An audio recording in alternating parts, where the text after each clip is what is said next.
திரு பாலச்சந்திரன், உங்ககிட்ட இருந்தே தொடங்குறேன். பேரவை நிகழ்வுகளை நீங்க தொடர்ச்சியாக பார்த்துட்டு இருப்பீங்க. ஒரு பக்கம் காட்டமான விமர்சனங்கள் இருந்தாலும் கூட முதலமைச்சரை கடந்த அக்டோபர் மாதம் போட்ட ட்வீட்ல ஹானரபிள் சீஃப் மினிஸ்டர் அப்படின்னு அட்ரஸ் பண்ணியிருக்காரு. ஆனா இப்ப மேற்கோள் காட்டப்பட்டக்கூடிய ட்வீட்ல திரு MK ஸ்டாலின் அப்படின்னு நேரடியாக சொல்லியிருக்காரு. முதலமைச்சருக்கு ஆளுநருக்கு இடையே இருக்கக்கூடிய மோதல் ரொம்ப கூர்மை அடைஞ்சிட்டு இருக்கா? கான்ஸ்டிடியூஷன்ல இருந்து கொஞ்சம் சறுக்கிறாரா ஆளுநர்?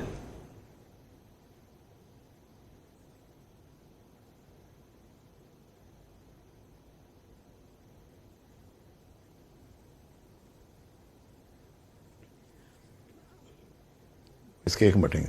பாலச்சந்திரன், தொடர்ந்து பேசலாம்.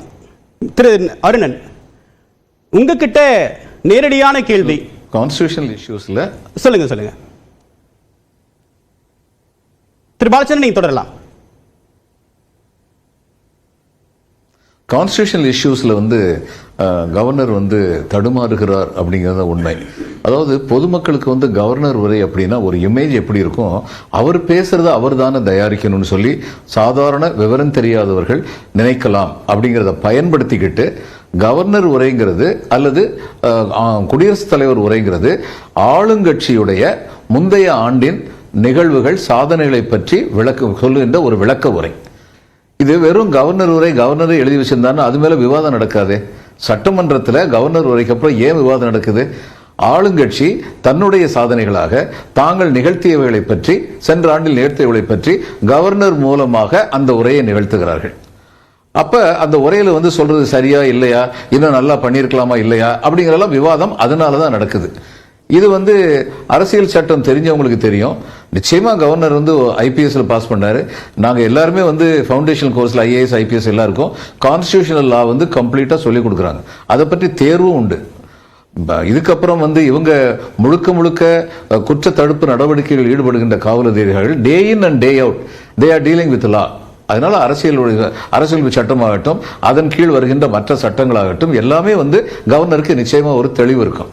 இவ்வளவு தெளிவு வந்ததுக்கு அப்புறமா அந்த உரையை படிக்க மாட்டேன்னு சொல்றது பிடிவாதம் மட்டுமல்ல, அது சிறுபிள்ளைத்தனமானது தான். ஏன்னா இவருடைய பல செயல்கள் இந்த இதுல தேசிய கீதத்தை முதலே பாடணும்னு சொல்றாரு.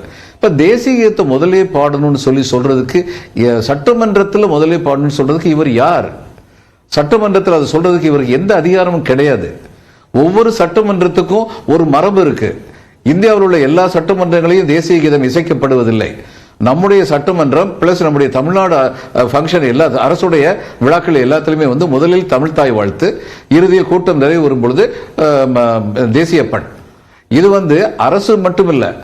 நான் தமிழ் விழாக்கள் நடத்துறேன். நான் தில்லி தமிழ் சங்க தலைவராக இருந்தேன். அங்கேயும் அதே மரபை தான் நாங்க ஃபாலோ பண்றோம். முதலில் தமிழ் தாய் வாழ்த்து, முடிவு பொழுது தேசிய கீதம் அப்படின்னு. இப்ப ஒரு மரபு ஒரு சட்டமன்றத்துக்கு இருக்கும்போது நான் சொன்னா நீங்க அதை கேட்கணும் அப்படின்னு சொல்றது சிறுபிள்ளைத்தனம். அடுத்து இவர் நிச்சயமா அரசியல் சிக்கலை ஏற்படுத்திக்கிட்டே இருக்காரு. இப்ப பல பேருக்கு எல்லாரும் என்ன நினைக்கிறாங்கன்னா கவர்னர் தானே சான்சலர் நினைக்கிறாங்க. உண்மை என்னன்னா கவர்னருக்குன்னு அரசியலமைப்பு சட்டத்தில் சில அதிகாரங்கள், பொறுப்புகள் கொடுக்கப்பட்டிருக்கின்றன. அந்த பொறுப்புகளில் ஒன்று அல்ல வேந்தர் பதவி. ஒரு வேந்தர் பதவி ஒவ்வொரு பல்கலைக்கழகம், அரசு பல்கலைக்கழகம் நிறுவும் பொழுது அதற்கென்று ஒரு தனி சட்டம் ஏற்றுவார்கள். அந்த சட்டத்தில் யார் வேந்தராக இருக்க வேண்டும் என்று சொல்வார்கள். அப்போ அந்த சட்டத்தில் சொல்றாங்க ஆளுநரே வேந்தரா இருக்கட்டும்.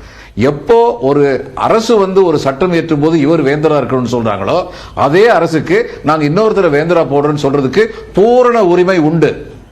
அப்படி ஒரு சட்டம் இயற்றி இவங்க சட்டமன்றத்தில் பாஸ் பண்ணி இவர்கிட்ட அனுப்புனாங்க.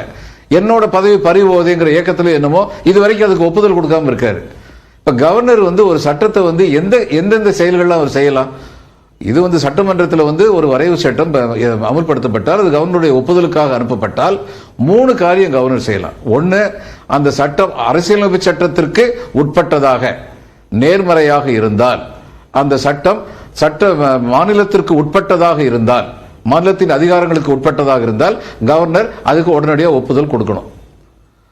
அந்த சட்டம் மாநிலங்களின் எல்லைகளை மீறி போவதாக இருக்கிறது என்றால் அதை அவர் குடியரசுத் தலைவருக்கு அனுப்ப வேண்டும் ஒப்புதலுக்காக. அந்த சட்டம் எந்த விதத்திலாவது அரசியலமைப்பு சட்டத்திற்கு எதிராக இருக்கிறது என்று கருதினால் அந்த சட்டத்தை திருப்பி அனுப்பும் உரிமை கவர்னருக்கு உண்டு. இதுல அரசியலமைப்பு சட்டத்தில் ஒப்புதல் எப்ப அளிக்கணும்னு சொல்லிட்டு அவங்க சொல்லல. ஏன்னா கவர்னருடைய கண்ணியத்தின் மேல் நம்பிக்கை வைத்திருந்ததனால் அவங்க சொல்லல. இதை ஒரு சாக்கா வச்சுக்கிட்டு எப்ப கொடுக்கறதுங்கிறது என்னோட உரிமைன்னு சொல்றது சின்ன பிள்ளைத்தனம். இந்த நடவடிக்கையை சுட்டிக்காட்டி பேரவையில நடவடிக்கை, தமிழ்நாடு அரசுடைய நடவடிக்கை, முதலமைச்சர் நடவடிக்கையை சுட்டிக்காட்டி அவருடைய தேசபக்தி தொடர்பாக கேள்வி எழுப்புறாரு. அரசியலமைப்பு சட்டத்தை மதிப்பதில்லை அப்படின்ற ஒரு கேள்வி எழுப்புறார் ஆளுநர். சோ ஆணவத்தோட நடந்துக்காதீங்க, மக்கள் உங்களை ஏற்றுக்கொள்ள மாட்டார்கள் அப்படின்னு. இது எந்த நோக்கத்திற்காக, எதன் அடிப்படையில் இந்த குற்றச்சாட்டு முன்வைக்கிறார்? அவர் கவர்னர் மாளிகை விட்டு வெளியில அரசியல் பண்ணலாம், பண்ணா இதுவும் பேசலாம், இதுக்கு மேலேயும் பேசலாம். ஒரு ஆளுநர் ஒரு முதலமைச்சர் நீங்க தேச துரோக செயலில் ஈடுபடுறீங்கிற அளவுக்கு, ஏறக்குறைய அந்த அளவுக்கு அவர் பேசிட்டார். இது எந்த விதத்தில் நியாயம்? இவர் இந்த தரம் தன்னுடைய உரையை படிக்காம வெளியில போனாரு. போயிட்டு ஒரு ட்வீட் போட்டு எத்தனை தடவை அந்த ட்வீட்டை மாத்தினாங்க. ஒரு ஆளுநருடைய பதவிக்கு என்று ஒரு மிகப்பெரிய கௌரவம் இருக்கு. வேணுகோபால் நினைக்கிறேன் பிஎம் ஆபீஸ்ல பிஎம்ஓல இருந்தார். அவர் பிரைம் மினிஸ்டர் ஆபீஸ்ல இருந்தபோது நாங்க வெல்ஃபேர் மினிஸ்டர், நான் டெப்யூட்டி டைரக்டரா இருந்தேன். நாங்க ஒரு கடிதம் அனுப்பினோம், பிரைம் மினிஸ்டர் கையெழுத்து போட வேண்டிய கடிதம். பிரைம் மினிஸ்டர் கையெழுத்து போட வேண்டிய கவிதை அந்த டைரக்டர் தான் கட்டிங் எட்ஜ், நாங்க தான் கொடுக்கணும். நாங்க டிராஃப்ட் கொடுத்ததுக்கு அப்புறம் அந்த டிராஃப்ட்ல ஜாயிண்ட் செக்ரட்டரியோ அடிஷனல் செக்ரட்டரியோ ஒரு கமா ஃபுல் ஸ்டாப் மாத்தினா கூட அதை எங்களுடைய திறமை குறைவா நாங்க நினைக்கணும். அடுத்து எங்களுடைய அமைச்சருடைய ஒப்புதல் பெற்று அது பிரைம் மினிஸ்டருக்கு போகும். பிரைம் மினிஸ்டர் ஆபீஸ்ல பார்ப்பாங்க. கர்நாடகாவை சேர்ந்த ஒரு வேணுகோபால் எனக்கு ஆபீஸோட பேர் சரியான நினைவில், அவர் என்னை கூப்பிட்டாரு. நீ தானே இதை டிராஃப்ட் பண்ண அப்படின்னாரு. ஆமா சார்னு.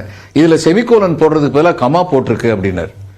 உடனே நான் சொன்னேன், உண்மைதான் சார், அது ஹாஃப் சென்டென்ஸ், செமிகோலன் தான் போட்டிருக்கணும், கமா போட்டேன் சார். எனக்கு மேல joint secretary, additional secretary, minister எல்லாம் பார்த்ததுக்கு அப்புறம் தான் வந்தது. அதுக்கு அவர் சொன்னாரு, உன்னுடைய பொறுப்பு என்ன என்பதை பற்றி பேசாமல் என் மேலே உள்ளவர்களும் கவனக்குறைவாக இருந்தார்கள் என்று கூறினால் நீ அந்த பொறுப்பிற்கு தகுதியற்றவன் என்று பொருள். உன்னிடமிருந்து அந்த சொற்களை நான் எதிர்பார்க்கவில்லை. கன்னத்தில் அடிச்ச மாதிரி சொன்னார்.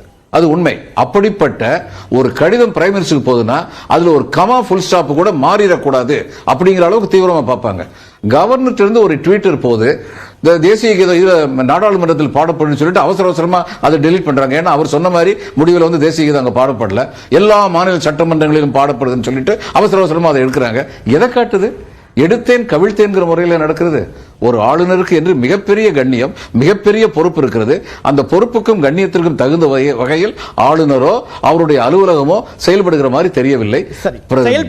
முதல்வரை பற்றி மிக மிக துரதிருஷ்டம். நாகாலாந்து மாதிரியான ஒரு மாநிலத்தில் இன்டர்னல் செக்யூரிட்டி கான்ஃபிளிக்ட் இருக்கக்கூடிய ஒரு மாநிலத்தில் செயல்பட்டவர் இங்க இதெல்லாம் மீறி நடந்து கொள்வதற்கான காரணம் என்ன?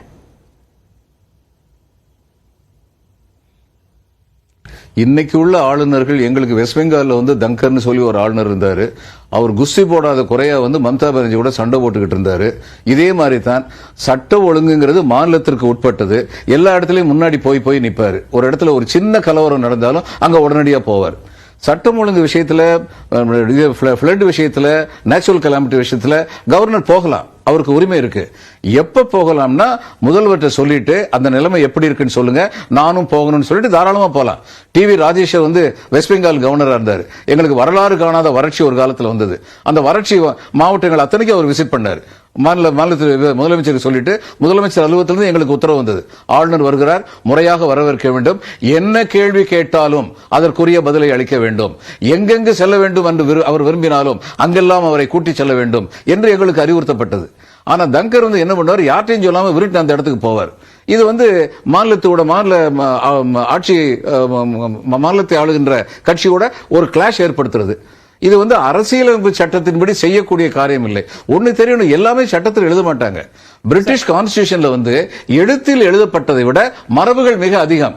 அப்படி மரபுகள் நம்ம கான்ஸ்டிடியூஷன்ல இருக்கு.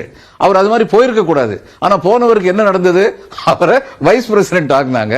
ஒரு நம்ம ஆளுநரும் அப்படி ஆசைப்படுறாரோ என்னமோ, இப்படி எல்லாம் பண்ணிட்டா நமக்கும் பதவி உயர்வு கிடைக்கும் அப்படின்னு ஆசைப்படுறாரோ என்னமோ.